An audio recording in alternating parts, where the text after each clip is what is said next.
SFIO കുറ്റപത്രം കൊടുത്തതിനെ സംബന്ധിച്ച് മുഖ്യമന്ത്രി ശുഭിതനായിട്ടാണ് പ്രതികരിച്ചത്. മുഖ്യമന്ത്രി ശുഭിതനാകേണ്ട ഒരു ആവശ്യം ഇക്കാര്യത്തിലില്ല.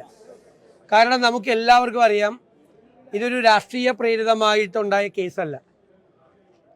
ഇത് ഒരു ഇൻകം ടാക്സിൻ്റെ ഒരു സ്റ്റാറ്റ്യൂട്ടറി ബോഡിയിൽ മറ്റൊരു കേസുമായി ബന്ധപ്പെട്ട് പുറത്തു വന്ന വിവരങ്ങളാണ്. ആ പുറത്തു വന്ന വിവരങ്ങളെക്കുറിച്ചാണ് അന്വേഷിക്കുന്നത്. ഇതിൻ്റെ അകത്ത് മണി ലോണ്ടറിങ് നടന്നിട്ടുണ്ട് എന്നതുകൊണ്ട് തന്നെ prevention of money laundering act അനുസരിച്ചിട്ട് ഇത് കേസ് എടുക്കേണ്ട ഒരു സംഭവമാണ്. കാരണം ഇതിനകത്ത് കിട്ടിയിരിക്കുന്ന മൊഴി, ഒരു സർവീസും കൊടുക്കാതെ ഇത്രയും പണം ഈ അക്കൗണ്ടിലേക്ക് വന്നു എന്നുള്ളതാണ്. സ്വാഭാവികമായും മുഖ്യമന്ത്രി ആ സ്ഥാനത്ത് ഇരിക്കുമ്പോൾ അദ്ദേഹത്തിനെതിരായിട്ട് ആരോപണങ്ങളുണ്ടാവും, അദ്ദേഹത്തിനെതിരായ ആക്ഷേപങ്ങളുണ്ടാവും. അതിന് അദ്ദേഹം പ്രതിപക്ഷത്തിന് നേരെയും മാധ്യമങ്ങൾക്ക് നേരെയും ശുഭിതരാകേണ്ട ഒരു കാര്യമില്ല. കുറച്ചുകൂടി അദ്ദേഹം അതിനെ ആ ഗൗരവത്തോടു കൂടി ഈ കേസിൻ്റെ ഗൗരവം കണ്ടുകൊണ്ടാണ് നോക്കിക്കാണുന്നത്. അതിനെ നിയമപരമായിട്ട് അദ്ദേഹം നേരിട്ടോട്ടെ, അതിൽ നിന്ന് ഞങ്ങൾക്ക് യാതൊരു വിരോധമില്ല. പക്ഷേ ഇതിനകത്തൊരു കേസുണ്ട്.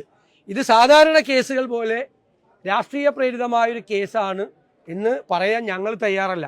കാരണം ഇതിൻ്റെ അകത്ത് അങ്ങനെ ഉണ്ടായ ഒരു പൊളിറ്റിക്കലി മോട്ടിവേറ്റഡ് ആയിട്ടുള്ള ഒരു കേസല്ല ഇതുമായിട്ട് ബന്ധപ്പെട്ടുണ്ടായിരിക്കണം. പിന്നെ അതുപോലെ തന്നെ മുഖ്യമന്ത്രി ആശാസമരത്തെ തള്ളിപ്പറഞ്ഞത് വളരെ മോശമായിപ്പോയി. 60 ദിവസമായി നടക്കുന്ന സമരമാണ്. അത് സംബന്ധിച്ച് അദ്ദേഹത്തിന് കിട്ടിയിരിക്കുന്ന മുഴുവൻ വിവരങ്ങളും തെറ്റാണ്. ആശമാരെ വന്നതിന് ശേഷം കേന്ദ്ര ഗവൺമെൻറ് ഇതുവരെ ഇൻസെൻറ്റീവ് വർദ്ധിപ്പിച്ചില്ല എന്ന് പറഞ്ഞത് തെറ്റാണ്. 2019 വർദ്ധിപ്പിച്ചിട്ടുണ്ട്. അതുപോരാ. നമ്മുടെ MPമാരടക്കമുള്ള ആളുകൾ കേന്ദ്ര സർക്കാർ ആശാ വർക്കേഴ്സിന് വേണ്ടിയിട്ടുള്ള ഇൻസെൻറ്റീവ് വർദ്ധിപ്പിക്കണമെന്ന് ശക്തമായി പാർലമെൻറ്റിൽ ആവശ്യപ്പെട്ടിട്ടുണ്ട്. ഞങ്ങൾ കേരള ഗവൺമെൻറ്റും കേന്ദ്ര ഗവൺമെൻറ്റും ഇക്കാര്യത്തിൽ ഇടപെടണമെന്നാണ്. മുഖ്യമന്ത്രി ഇപ്പോൾ പറഞ്ഞതൊരു തെറ്റായ വിവരമാണ്. കാരണം സമരക്കാർ ഒത്തുതീർപ്പിന് തയ്യാറാവുന്നില്ല എന്നാണ് പറഞ്ഞത്. അവർ 21,000 രൂപയും റിട്ടയർമെൻറ്റ് ബെനിഫിറ്റായി 5 ലക്ഷം രൂപ തന്നാലേ അവർ സമരത്തിൽ നിന്ന് പിന്മാറുകയുള്ളൂ എന്ന് പറഞ്ഞത് തെറ്റാണ്. അദ്ദേഹം ഈ ചർച്ചയ്ക്ക് വിട്ട മന്ത്രിമാരാണ് അദ്ദേഹത്തെ തെറ്റിദ്ധരിപ്പിച്ചിരിക്കുന്നത്. അവർ ഏറ്റവും അവസാനം ചോദിച്ചത് തൽക്കാലത്തേക്ക് ഒരു 3,000 രൂപയെങ്കിലും ഓണറേറിയം വർദ്ധിപ്പിക്കണം, ഒരു ചെറിയ തുകയെങ്കിലും റിട്ടയർമെൻറ്റ് ബെനിഫിറ്റ് കൊടുക്കണം, ഘട്ടം ഘട്ടമായി ഇത് തരണമെന്നാണ് അവരാവശ്യപ്പെട്ടത്. 7,000 രൂപയിൽ നിന്ന് 3,000 രൂപ വർദ്ധിപ്പിച്ച് 10,000 രൂപ ആക്കണം. അതുപോലും കൊടുക്കാൻ ഗവൺമെൻറ് തയ്യാറല്ല എന്നുള്ളത് നിഷേധാത്മകമായ നയമാണ്. 1% ആളുകൾ മാത്രമേ ആശാസമരത്തിൽ പങ്കെടുക്കുന്നുള്ളൂ എന്ന് പറഞ്ഞത് മുഖ്യമന്ത്രിയുടെ അബദ്ധധാരണയാണ്. ആശാവർക്കർമാരുടെ കേരളത്തിൽ CPM അനുഭാവികളായ ആശാവർക്കർമാരുടെ വരെ പൂർണ്ണമായ പിന്തുണ ഈ സമരത്തിനുണ്ട്. ഈ സമരത്തിന് പ്രതിപക്ഷം പിന്തുണ കൊടുത്തിട്ടുണ്ട്. എല്ലാ അർത്ഥത്തിലും ഞങ്ങൾ ഈ സമരത്തിൻ്റെ കൂടെയാണ്.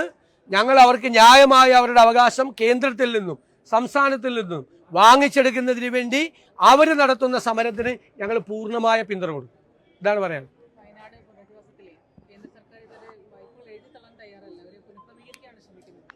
അത് വായ്പകൾ എഴുതി തള്ളണം കേന്ദ്ര സർക്കാർ വായ്പകൾ എഴുതി തള്ളാൻ തയ്യാറായില്ലെങ്കിൽ അത് കേരള സർക്കാർ ആ വായ്പ എഴുതി തള്ളണം. കാരണം അല്ലാതെ ഇനി അവരെങ്ങനെ വായ്പ അടയ്ക്കുന്നത്? പല ആവശ്യങ്ങൾക്കും വേണ്ടി വായ്പ എടുത്തിരിക്കുന്ന ആളുകളുടെ വീട് പോലും അവിടെ ഇല്ല. ഉപജീവന മാർഗം മുഴുവൻ നഷ്ടപ്പെട്ടു. ബാങ്കുകൾ ജപ്തി നോട്ടീസ് അയച്ചാൽ ഈ പാവങ്ങൾ എന്ത് ചെയ്യും? അപ്പോൾ അത് കേന്ദ്രവും സംസ്ഥാനവും തമ്മിൽ കേന്ദ്ര ഗവൺമെൻറ്റാണ് കൊടുക്കേണ്ടത്. കേന്ദ്ര ഗവൺമെൻറ് തയ്യാറായില്ലെങ്കിൽ സംസ്ഥാന ഗവൺമെൻറ്റിൻ്റെ കയ്യിലുണ്ടല്ലോ 800 കോടി രൂപ.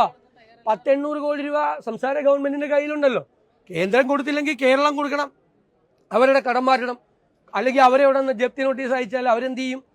വിദ്യാഭ്യാസ ലോൺ എടുത്തതിൻ്റെ, മറ്റ് ലോൺ എടുത്തതിൻ്റെ ജപ്തി നോട്ടീസ് കൊടുത്ത് എവിടെ ജപ്തി ചെയ്യാനാണ്? എന്നിട്ട് ഏത് സ്ഥലം ജപ്തി ചെയ്യാനാണ്? അപ്പോൾ ജീവിതത്തിൽ മുഴുവൻ കടക്കണിയിലാക്കാൻ. അപ്പോൾ കേന്ദ്ര ഗവൺമെൻറ്റിൽ സമ്മർദ്ദം ചെലുത്തണം. കേന്ദ്ര ഗവൺമെൻറ് തയ്യാറായില്ലെങ്കിൽ സംസ്ഥാന ഗവൺമെൻറ് ഇപ്പോൾ കയ്യിൽ കിട്ടിയിരിക്കുന്ന പണം വെച്ചത് നിർത്തണമെന്നാണ് ഞങ്ങളുടെ ആവശ്യം. ഇപ്പോൾ തെരഞ്ഞെടുപ്പ് കാലം വരികയാണ്. അപ്പോൾ ഈ കോൺഗ്രസിൽ ഒരു നേതൃമാറ്റം ഉണ്ടാവും എന്നുള്ള ഒരു അഭ്യൂഹങ്ങളൊക്കെ ഉണ്ടല്ലോ. അല്ല, ഞങ്ങൾ അങ്ങനെ ഒരു ചർച്ചയും നടക്കുന്നില്ല. ഞങ്ങളൊരു ദേശീയ പാർട്ടിയാണ്. കേരളത്തിൽ ഏതെങ്കിലും തരത്തിലുള്ള പുനഃസംഘടനയോ മറ്റ് കാര്യങ്ങളോ ഉണ്ടെങ്കിൽ കേന്ദ്ര നേതൃത്വം സംസ്ഥാന നേതൃത്വമായിട്ട് ആലോചിച്ച് വേണ്ട നടപടി സ്വീകരിക്കും. ഇപ്പോൾ ഒരു ചർച്ചയില്ല. അതിൻ്റെ ഭാഗമായിട്ട് ചില പുനഃസംഘടനാ കാര്യങ്ങളൊക്കെ രാജ്യത്തുടനീളം പറഞ്ഞിട്ടുണ്ട്. അത് AICC ഒരു കലണ്ടർ ഉണ്ടാക്കും. അതിൻ്റെ ഭാഗമായി എല്ലാ സംസ്ഥാനത്തും നടക്കുന്നത് പോലെ ആ സമയത്ത് ഇവിടെ നടക്കത്തുള്ളൂ. ഇപ്പോൾ ഒരു ചർച്ചയില്ല. ഈ മുരളീധരന്റെ ഭാഗത്തു നിന്നൊക്കെ പറഞ്ഞിട്ടുണ്ട് നേർമാറ്റം ഉണ്ടാകാനുള്ള സാധ്യതകളെ ഒന്നും തള്ളിക്കളഞ്ഞിട്ടില്ല. അല്ല, ഞാനത് പറഞ്ഞതല്ല, ഓരോരുത്തർ പറയുന്നതിൻ്റെ മറുപടി ഞാൻ പറയാൻ പറ്റുമോ? ഇതാണ് തീരുമാനം. ചർച്ച ഇപ്പം നടക്കുന്നില്ല എന്ന് പറഞ്ഞാൽ ചർച്ചയിൽ പങ്കെടുക്കേണ്ട ഒരാൾ കൂടിയല്ലേ ഞാൻ. നിലമ്പൂർ ഉപതെരഞ്ഞെടുപ്പിൽ ഞങ്ങൾ സുസജ്ജമാണ്. ഞങ്ങൾ എല്ലാ തയ്യാറെടുപ്പുകളും പൂർത്തിയാക്കിയിട്ടുണ്ട്. ഇതിനു മുമ്പ് നടന്ന ഉപതെരഞ്ഞെടുപ്പുകൾ പോലെ തന്നെ ഉജ്ജ്വലമായ വിജയം UDF ഉണ്ടാവും. അതുപോലെ എന്നാണ് ഇലക്ഷൻ പ്രഖ്യാപിക്കണമെന്ന് വെച്ച് കഴിഞ്ഞാൽ ആ ഇലക്ഷൻ പ്രഖ്യാപിച്ച് പുതിയ രീതി അറിയാമല്ലോ UDFന്റെ, വലിയ താമസമില്ലാത്ത സ്ഥാനാർത്ഥിയെ പ്രഖ്യാപിക്കും. ഇലക്ഷൻ പ്രഖ്യാപിച്ചു സ്ഥാനാർത്ഥികളുടെ കാര്യത്തിൽ ആശങ്കയൊന്നും അത് നിങ്ങൾ തന്നെ തീരുമാനിക്കുന്നതാണ്. നിങ്ങൾ ഓരോ ചാനലും ഓരോ സ്ഥാനാർത്ഥിയെ തീരുമാനിച്ച് ഞങ്ങൾ അതെങ്കിലും തീരുമാനിക്കാനുള്ള ഒരു അവകാശം ഞങ്ങൾക്ക്.